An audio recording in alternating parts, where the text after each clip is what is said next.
this video, we are going to take a deep dive into the participant list and some settings you can set with that. So at the bottom of the screen, you're going to click on the participants button to open the participants panel. On the participants list, you're going to see a list of all of the people who have joined your meeting. You'll be able to see if they have their microphone connected or their video. So let me turn on video for one of my participants. And you'll see now that video icon is showing up over there for Harry Potter, and I see Harry's video on there on the screen. If I needed to, I could stop his video by right-clicking on him and choose stop video. If I needed to, for any reason, I can. He can always go back on his device and turn it on. You can do the same thing with the audio as well. So if Draco wasn't muted, I could right-click on Draco and mute him, or I can unmute him. I can also unmute all of the participants at once or mute them all together. You can also mute participants on entry. To do that, you're going to go up to the top of the screen where the participant menu is. You're going to click on participant, and then you're going to check next to mute on entry. And that means as soon as somebody joins, they are going to be muted. They can always unmute themselves, but again, if you want to mute everybody at once, you can right click and mute all if you need to. Also here in this panel, if you noticed when I right click, I also get the option I can chat from here. So if I need to send a message just to Harry Potter, I can.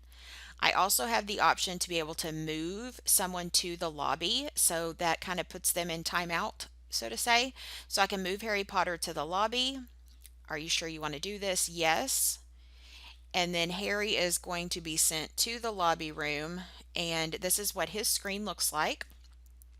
So you can see he is waiting for me to admit him back into the room. And then to admit him back, I just click on the admit button up there at the top, and he would join back in. The beeps that you just heard whenever Harry's audio came in and came out, if you go to participants up at the top and you take the check mark off of entry and exit tone, what that's going to do is you're not going to hear that beep anymore if people leave or come in. So that beep can be distracting. So again, participant, and make sure entry and exit tone does not have a check mark next to it. You may have also noticed whenever I went to move Harry to the lobby, I can also expel him, which is basically kicking him out of the meeting.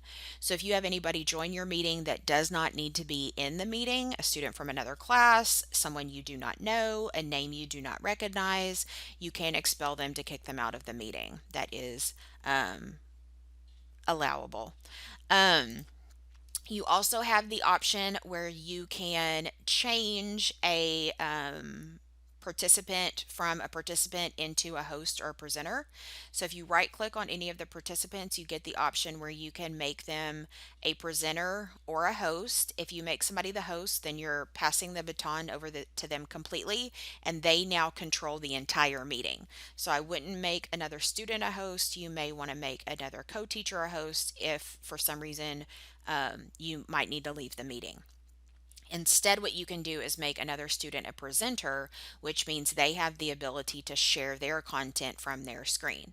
If you have not made somebody a presenter, then they are not going to have the option to share content. And we'll talk about sharing content in another video.